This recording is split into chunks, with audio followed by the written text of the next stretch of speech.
Welcome back for another deep dive. Today we're tackling something that sounds almost like a contradiction, the world of extreme luxury travel, but combined with really serious, deep sustainability. Can those two things actually mix? It's a great question. And our sources suggest, yeah, not only is it possible, but there's one company, Soneva, that's been, well, kind of perfecting this for decades. Right, so we're digging into Soneva, known as a real pioneer in this sustainable luxury space.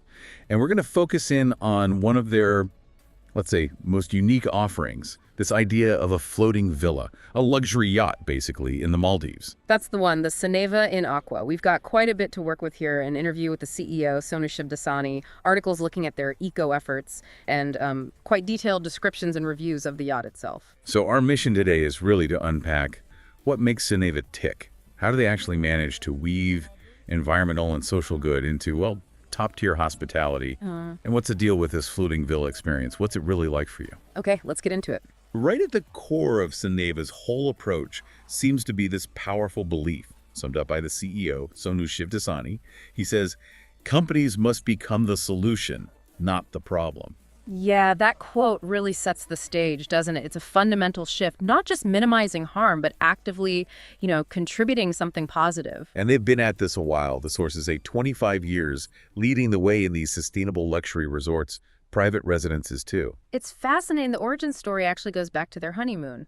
Sonu and his wife Eva were in the Maldives, just completely captivated by the natural beauty. And this sparked the idea. Pretty much. They felt this really strong desire to open a resort there, but one that was absolutely committed to protecting the very environment they'd fallen in love with. So they combined their backgrounds, management, style, designed to create this dream on what was essentially an abandoned island back then. So this core belief, it wasn't just tacked on later for marketing. It was there from day one. Exactly. The idea that a company needs a purpose beyond just, profit. It has to serve society and, crucially, not damage the environment. But doing that 25 years ago, when sustainability wasn't really the buzzword it is now, that must have been challenging. Oh, absolutely. The sources mentioned that, yeah, a big initial hurdle was just getting people interested, whether it was staff or the industry or even local communities sometimes. Sustainability wasn't really on everyone's radar. Right, maybe seen as a bit niche or kind of eccentric even. So how did they overcome that skepticism? Well, by just doing it. By implementing their ideas, showing they worked, demonstrating the results environmentally, socially, and showing it made business sense too. And that process, it started to convert people. It built up this sort of critical mass of passionate folks who believed in the vision. And guiding that vision is something they call slow life. Yeah, it's not just a catchy acronym, though it is one. It stands for Sustainable, Local, Organic, Wellness, Learning, Inspiring Fun Experiences. It really seems to be their core purpose, guiding everything. You can see how that philosophy would branch out into all sorts of things. Definitely. And it's why Soneva really earned that reputation as the original barefoot sustainable luxury spot. Over the years, they've pioneered so many initiatives, things that maybe feel more common now, but they were often the first. Like the whole no news, no shoes idea, getting people to disconnect. And that concept of intelligent luxury, which sounds intriguing, plus the organic gardens, the amazing ice cream parlors. Oh, yeah, the chocolate rooms, too. Can't forget those. And the outdoor cinemas, Cinema Paradiso, outdoor bathrooms, even water slides built right into the villas, private observatories for stargazing. It's a mix of pure fun and indulgence, but then there's the serious side, too. Right. Things like producing their own Soneva drinking water on site, achieving carbon neutrality, having these dedicated eco-centro waste facilities, and developing that total impact assessment methodology. It's this blend of guest delight and really deep operational commitment. One thing that really jumped out from the sources was their environmental levy. They brought that in way back 2008. Yes, a mandatory 2% levy on every guest stay. And crucially, that money doesn't just vanish into the company coffers. No, it goes directly to fund the Soneva Foundation. And what's interesting is the sources highlight they managed to implement this without it seeming to hurt their profitability or, put guests off. People seem to accept it, maybe even appreciate it, because the purpose is so clear. That's quite clever, isn't it? A consistent way to generate funds for positive work. So what does the Soneva Foundation actually do with that money? Well, a major focus is funding projects that offset carbon emissions. And this is a key point from the sources. Guest flights apparently account for something like 80% of Soneva's total carbon footprint. Wow, 80%. That's really significant. So offsetting that is a huge piece of the puzzle. It is. So the foundation funds things like a massive reforestation project in northern Thailand. They've planted around 500,000 trees, which mitigates something like 400,000 tons of CO2. That's substantial. What else? There's funding for a windmill in South India. And providing heavily subsidized efficient cooking stoves in Myanmar and Darfur. We're talking about 150,000 stoves distributed. And those stoves, they have benefits way beyond just carbon, don't they? Absolutely. Less deforestation because people need less wood, much better indoor air quality because there's less toxic smoke, and it, eases the daily burden, often on women, of collecting firewood for hours. It's a real ripple effect. That's powerful. What other big initiatives stand out? Another huge one, also started back in 2008, was banning branded imported water. All those plastic bottles shipped halfway around the world. Right. So what do they do instead? They started filtering and bottling their own high-quality drinking water right there on the islands in reusable glass bottles. Which you'd imagine is probably cheaper in the long run anyway, and definitely better for the environment. No plastic waste or transport emissions. Exactly. But here's the really fascinating part the sources reveal. The savings they made, just from switching to their own water, have been used to fund over 400 clean water projects across 50 different countries. Get out. Yeah, providing access to safe drinking water for an estimated 600,000 people globally. That's incredible. Just think about that. Changing how they serve water in their resorts ends up giving hundreds of thousands of people access to clean water. It really highlights how these sort of operational tweaks, if they're designed with purpose, can generate significant capital for good causes. It goes way beyond the usual corporate social responsibility stuff. It's built into the business model. Okay, so that's the foundation's work. Let's zoom back into the resorts themselves. How does this environmental stewardship play out day to day? Well, a big part of it is their ecocentro facilities. That's their hub for waste management. And they handle a lot of their waste there. A huge amount. The goal is to recycle or reuse up to 90% of their solid waste. They really see waste not as trash, but as a resource. So they make compost for the organic gardens, charcoal, coconut oil. And didn't the sources mention a waste-to-wealth program? Yes. That initiative has apparently generated around US $3.5 million. A key part of that is their glass studio, where discarded glass bottles are actually melted down and upcycled by artists into, well, art pieces, but also functional things, maybe even some building materials. Turning trash into treasure, quite literally. Yeah. And profit. Pretty much. And given their location, marine conservation is obviously critical. They partner with organizations like Save Our Seas and the Olive Ridley Project, focusing on protecting marine biodiversity. And they're actively involved in restoring the reefs, too. Yeah, they fund coral restoration work, growing up to 150,000 coral fragments each year to plant back onto damaged reefs in the area. Plus, they have a history here. They were involved in campaigning back in the 90s to get turtle and shark killing banned in the Maldives, which, thankfully, it now is. That shows long-term commitment. What about working with the local Maldivian communities? That's where Soneva Namuna comes in. It's a local NGO, initiated and funded by Soneva, that works directly with neighboring island communities in the Ba Atoll. And what's their focus? Helping those islands improve their own waste management systems, reduce single-use plastics, a huge issue everywhere, but especially on small islands, and, crucially, inspiring a love for the ocean among the kids. They actually teach local children how to swim and snorkel. That sounds really important. Shifting perceptions, maybe. From seeing the beach or ocean as just, a place to dump things, to valuing it as this incredible resource and ecosystem. Exactly. It's about fostering that connection from a young age. Changing habits takes time. Okay, another interesting practice mentioned was pest management. Mosquitoes are always a thing in the tropics. Right. But Soneva developed an island-wide mosquito management system that's completely insecticide-free, using traps and managing breeding sites, that kind of thing. And it works. Apparently, yes. The sources say they've reduced the mosquito population by about 95% using these methods without spraying harmful chemicals all over the place. That's impressive. And any knock-on effects. Yeah, this is cool. Because they're not using broad-spectrum insecticides, they've seen a noticeable increase in beneficial insects, things like butterflies, dragonflies, bees, which is great for overall biodiversity and, of course, helps with pollination in their organic gardens. It just shows how solving one problem sustainably can have positive ripples. So how do they track all this impact, all these different initiatives? That's where the Total Impact Assessment, or TIA, comes in. They pioneered this for the hospitality industry back in 2015. It goes way beyond just financial reporting. Oh, so. It tries to measure and assign value to their environmental impact, both positive and negative, like carbon emissions versus sequestration, but it also assesses human capital, employee well-being, training, and social capital, their community contributions, the Namuna Project, etc. That really does raise the question for other companies, doesn't it? How many are truly measuring their full impact in this holistic way? It sets a pretty high bar for transparency. It does. And bringing this all back to you, the listener, why does hearing about all these operational details, the waste, the water, the bugs, actually matter? Well, I think it shows that for Soneva, this sustainability stuff isn't just a thin green veneer for marketing.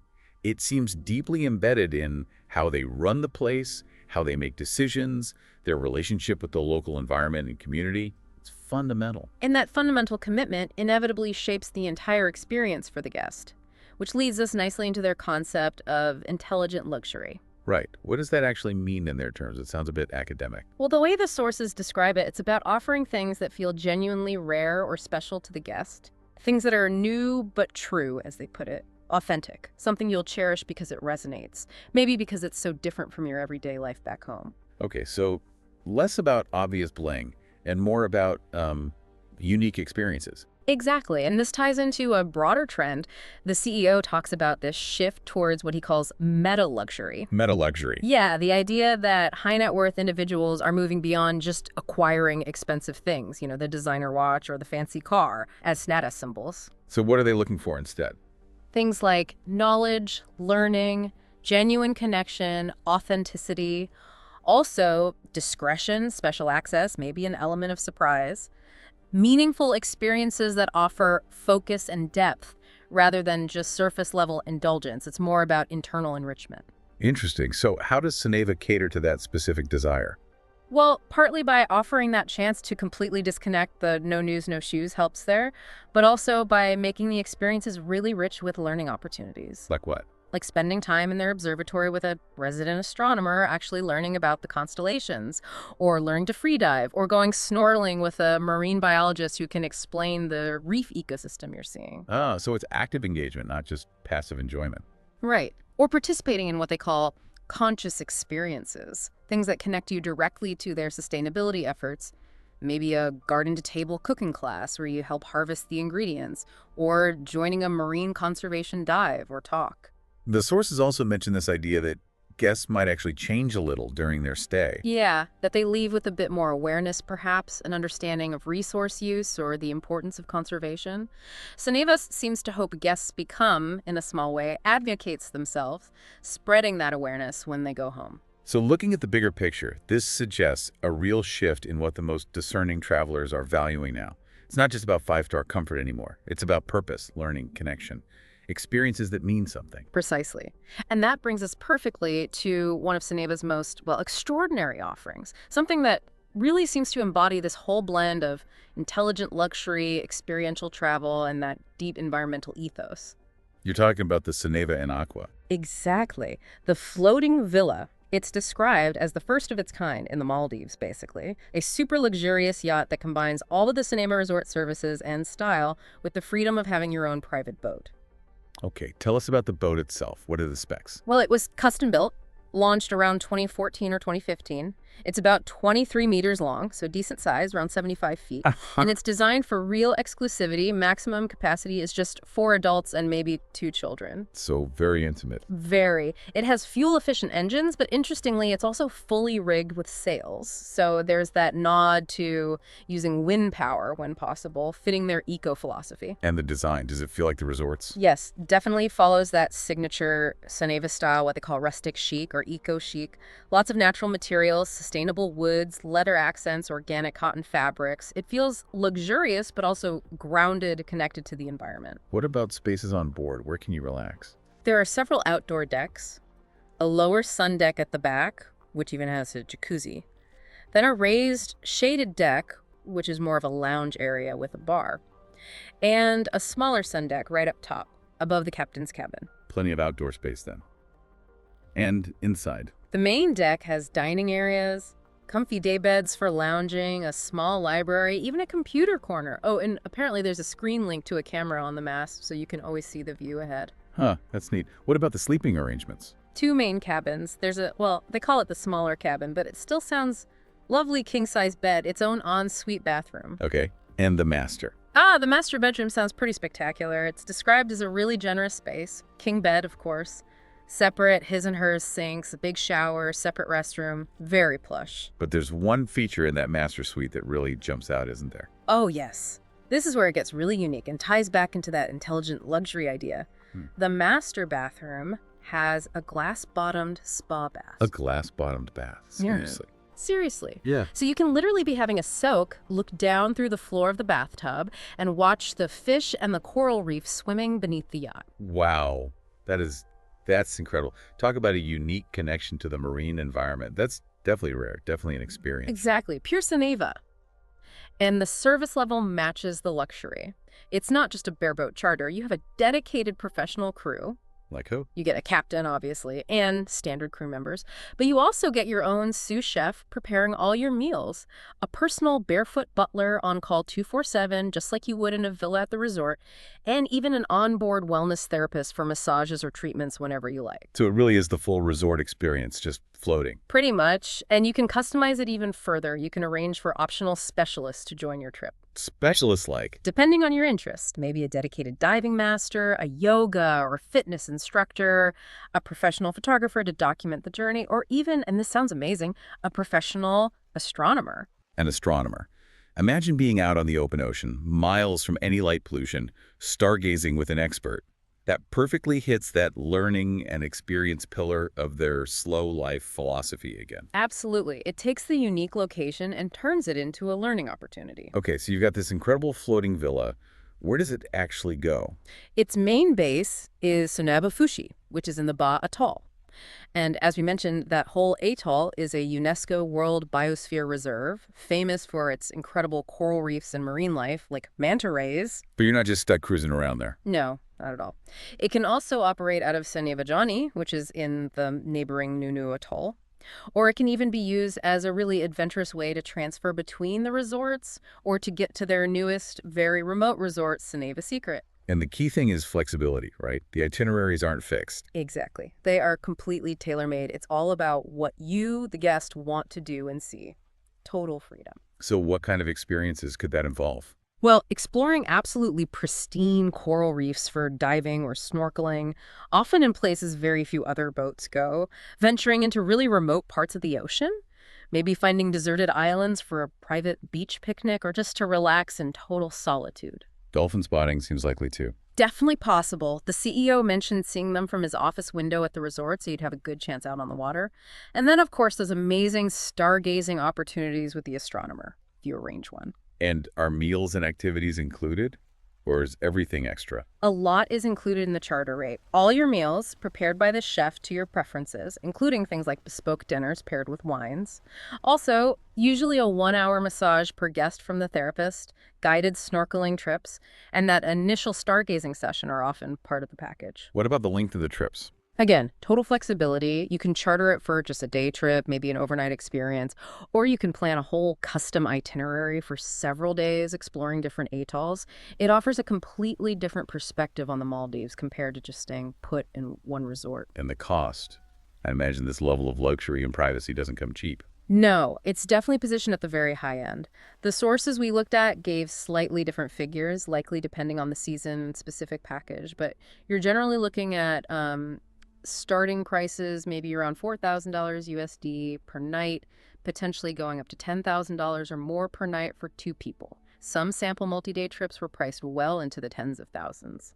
So comparable to staying in one of their larger multi-bedroom villas back on land, perhaps. Exactly. That comparison was made.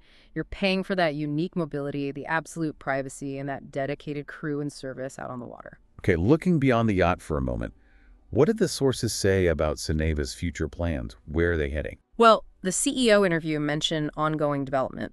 More resorts are planned, another one in the Maldives, and interestingly, one in Okinawa, Japan, which will include private residences and a spa alongside the resort. Japan, that's a departure. It is. They're also expanding Soneva with what they call Chapter 2, adding more villas, new dining concepts, and launching a dedicated wellness brand called Soneva Soul, integrating spas and wellness centers across their properties. And they mentioned an all-inclusive option too. Yes, at Soneva called Soneva Unlimited, which sounds like it aims to make it easier for guests to just enjoy everything, all the dining, all the experiences without constantly thinking about the bill. Makes sense for that market. What about broader trends in hospitality? What does the CEO see coming? He anticipates change happening even faster than it has over the last couple of decades. He strongly believes sustainability will become much more central, partly because the technology exists now to dramatically reduce the environmental impact of buildings and operations, he mentioned, potentially by up to 80%.